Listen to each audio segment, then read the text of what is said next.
Welcome to Work Life Law with attorney Kate Cerrone. On this episode, why and how to set up an LLC for your small business.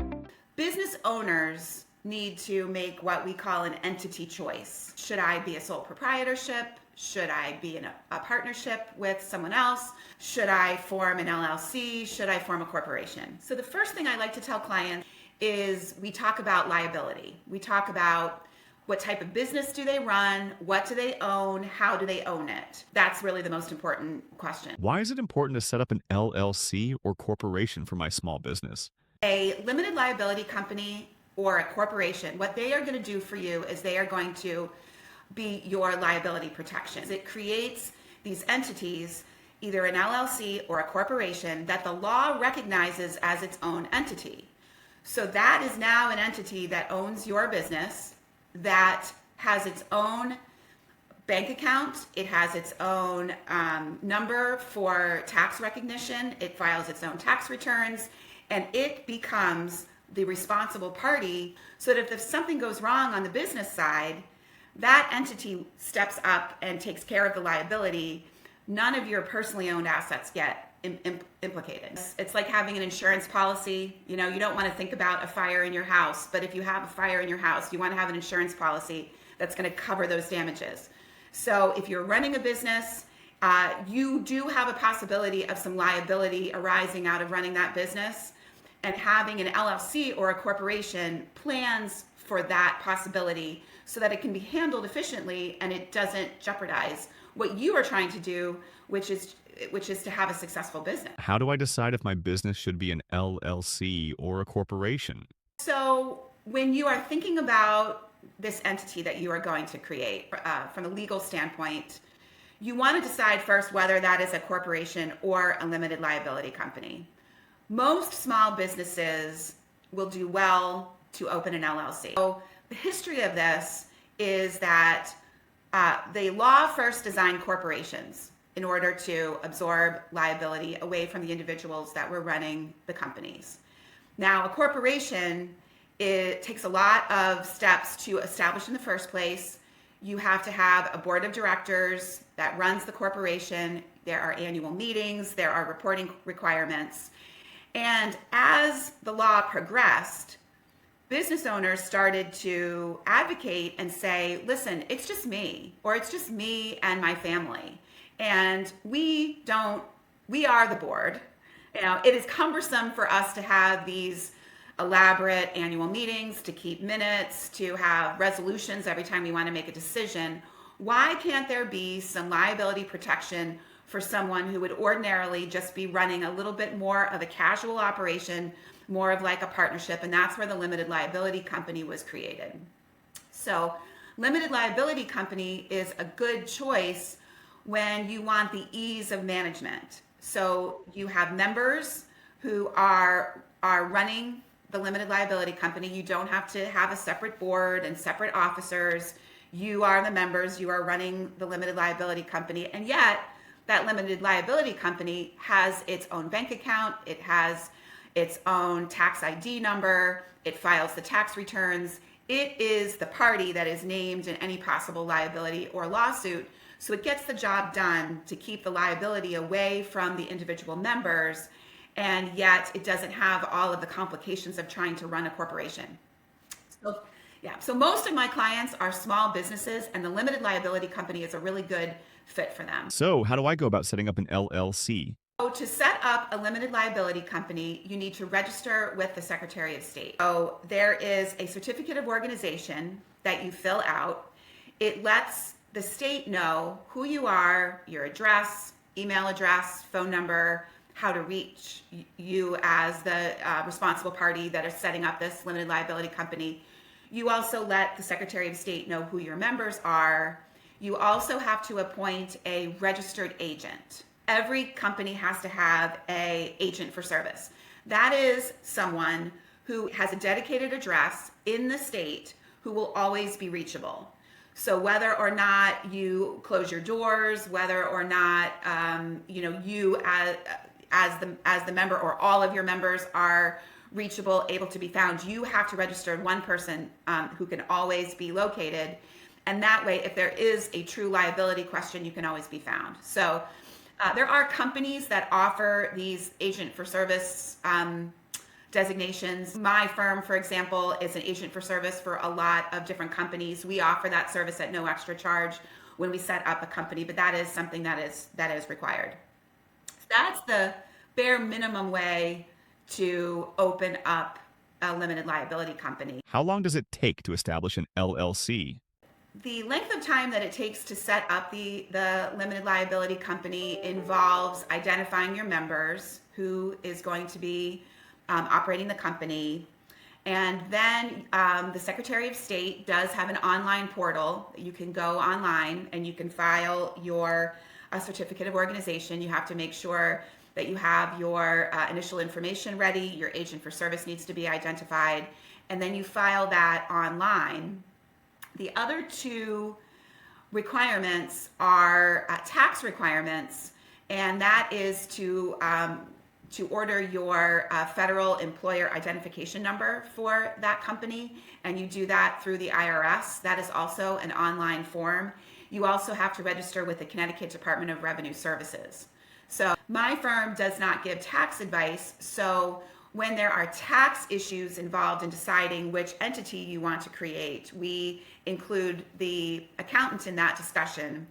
But I do set up the EINs and I do the Connecticut registrations for people just as the initial setup, so that by the time they've met with me and we've set up their corporation, that they're ready to go. What is the biggest mistake you see new business owners make when it comes to this process?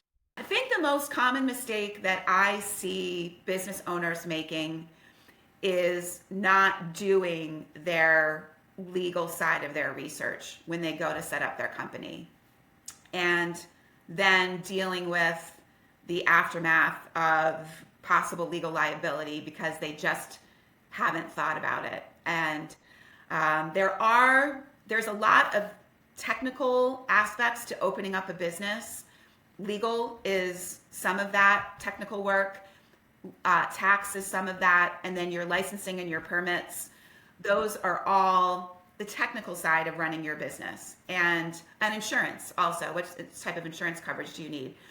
And business owners that are, particularly ones that are very excited about starting up, they want to just get started. They just want to get their feet wet. And I think the biggest mistake is to jump in the deep end and think that the process is going to be forgiving when the problems come up, because they're not always forgiving.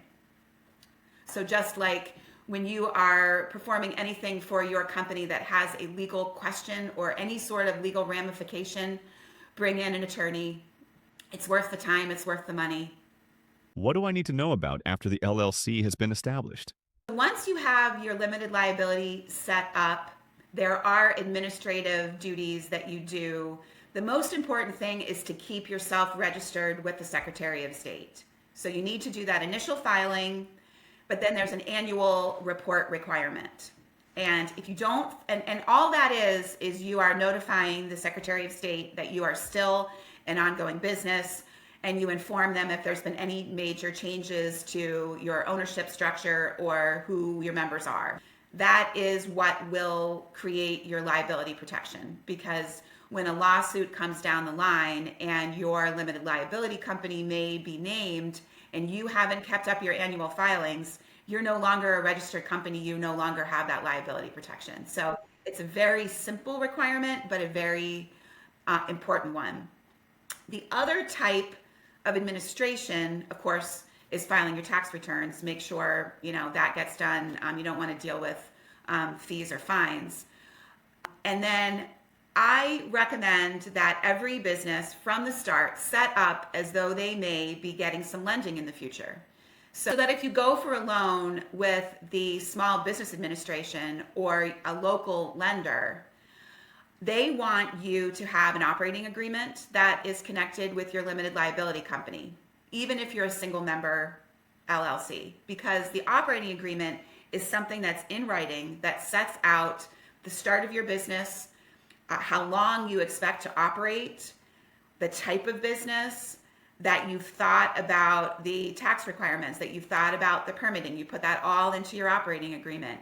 You identify who the other members are. You also have plans in your operating agreement. What might happen if I dissolve? What happens when the company is sold down the line? How have I kept track of the member interests? Who gets paid what? When? Are there annual distributions? Any good lender is going to want to see that that has all been well thought out. You want that in an operating agreement. So when I set up a limited liability company, I do the certificate of organization, I set up your EIN, your tax registrations. I also do that operating agreement for you. And we put it all in a nice LLC, limited liability company book. You have your company records. When you go into any lending, when you go into any bank and you have all of your legal documents organized like that, that really goes a long way. Are there any instances where I might want to consider switching from an LLC to a corporation in the future? So there are instances where a limited liability company might want to change its structure to become a corporation. So one of those instances is if they want to become a nonprofit, if they want to have nonprofit status with the IRS. The nonprofits are not recognized if they are limited liability companies. You have to be a corporation in order to become a 501c3 and have your donations be tax deductible. So that's one important instance where you may have started up, like an animal shelter as a limited liability company. Well, now you want to bring in donations that are not taxed. That are tax deductible, so then you want to become a corporation. The other instance happens when there's rapid growth in a company and that company wants to bring in outside investors. So they want to bring in like venture capital. Then you want to set up a share structure so that you can have a shareholder that is not a member. They're not running your company. They are merely holding a share. They are an investor. So you then would want to pivot to a corporate structure in that situation. Any final words of advice for new business owners? So what I would tell a new business owner is to do all of their homework, even the tedious things, and do it ahead of time. It may seem like things that you don't really want to bother thinking about, but spend the time. Spend the time at the very beginning. So you plan for that. You plan the best you can. You find out what tools are in the toolbox that will help me build something that is sustainable, that will handle all of the knocks and pins that are going to come my way as a business owner. So if I have a tool in my toolbox that lets me build a different entity that will handle all of my liability, well, then I'm going to do that. Thanks for listening to Work Life Law.